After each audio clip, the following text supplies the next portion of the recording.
Hello everybody, welcome back to another video. Today I want to talk about stereo, as I've developed kind of a little rack that can help you with dividing up your stereo and making a better stereo field for some of the sounds.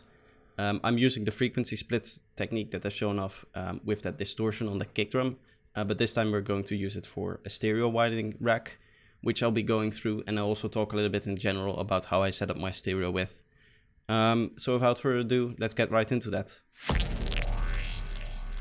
So normally when I do stereo, I use two things. So I'll first have a plugin that takes my mono signal that I usually have. For example, let's say my synth sound, and I'll make it stereo with either the generator or the stereo spread, or what I'll do is I'll set up the Haas effect with the delay here, which you can do by setting up settings like this. So we'll go to 0 and then we'll slightly delay the left or the right channel. Works either way. Just set 100% wet, no feedback, and just open up the filter. Maybe you want to just filter it out the way you want to, but again, because we're 100% dry wet, that will also filter the whole sound. So that's the Haas effect, but there's obviously other stereo plugins that I set. The M stereo spread and the M stereo generator are my favorites. This one is a little bit more noisy, and this one is a little bit more tonal, so this uses comb filters, I think. And this is kind of like a dimension expander, but also adding like random noise into each channel and creating stereo that way. At least that's how I think it works. So they both are different effects and they generate different tones. So what I recommend is having a few different stereo generating tools. So I have three main ones that I use. So these two plugins and the Haas effect. But obviously there's a lot more. There are even free ones out there, and you just want to experiment and find a few ones that have kind of a different sound and have a kind of different way of doing things. But then the more important part is the second one here, which is a stereo processor. So this is basically a multiband width machine. So what you can do is you can set the bass to be mono, and maybe you want your low mids to be very wide, and then you want the rest to be mono as well. You can do that here, and then you can set the crossover points. You can set overall width, and you can also have an exciter, which is kind of like a little saturator effect here.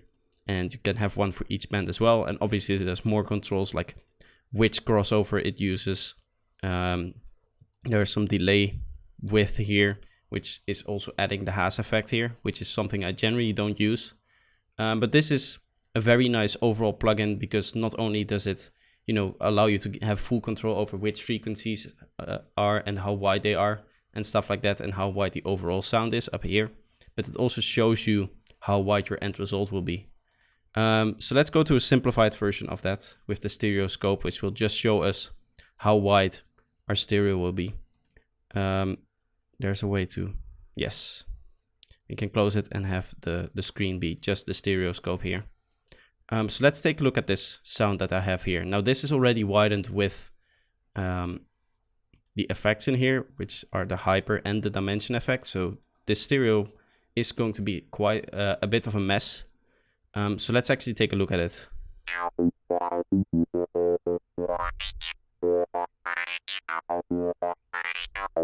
So you can hear that the lower frequencies are very much in the sides, and the higher frequencies are a little bit more in the middle, which is generally not something you want. You want the lower the frequencies, the more mono they are. That usually sounds very nice.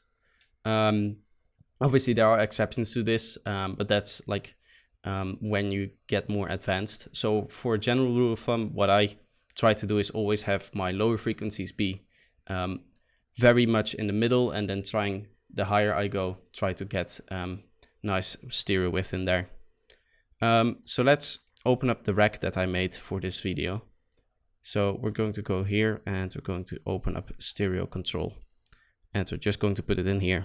Now this uses 3 tracks here, and each track is just a multiband compressor with no settings.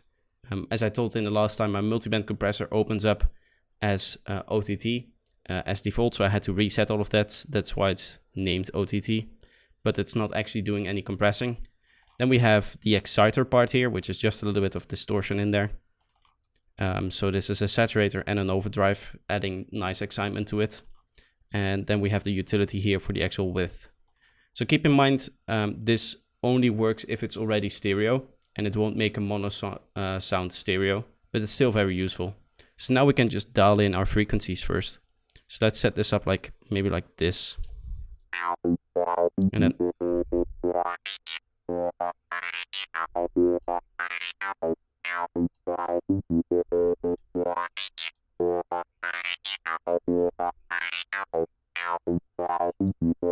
so you can see we're losing a lot of stereo here, but the stereo itself is much nicer defined. So what you can do now is just take like a utility and then set the overall width up. So this will be like an overall width control. So let's set that to 170 something. You can hear the stereo width now is a lot nicer and a lot less chaotic, and it's still almost as wide as we had it before. You can even turn it up and make it wider if you want to, but there is no real reason to do that, as this is nice enough. So this is the rack that I used here, and obviously the settings obviously depend on what you're going for.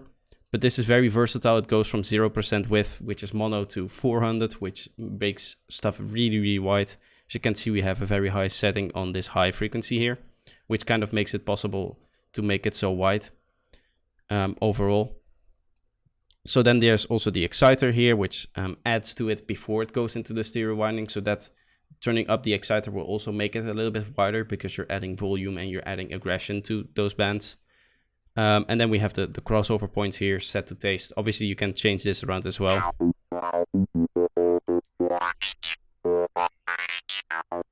Depending on how you set that up, it will be more aggressive or less aggressive.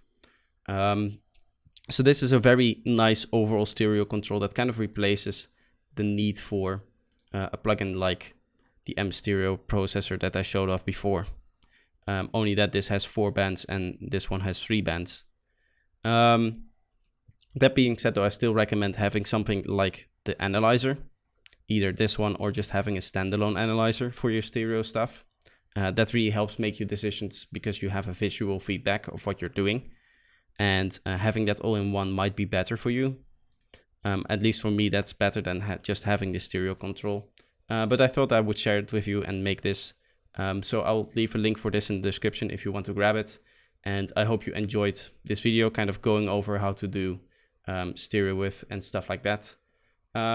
So that's going to be it for today. Again, I hope you enjoyed the video. If you did, leave a like, and if you're new here, subscribe.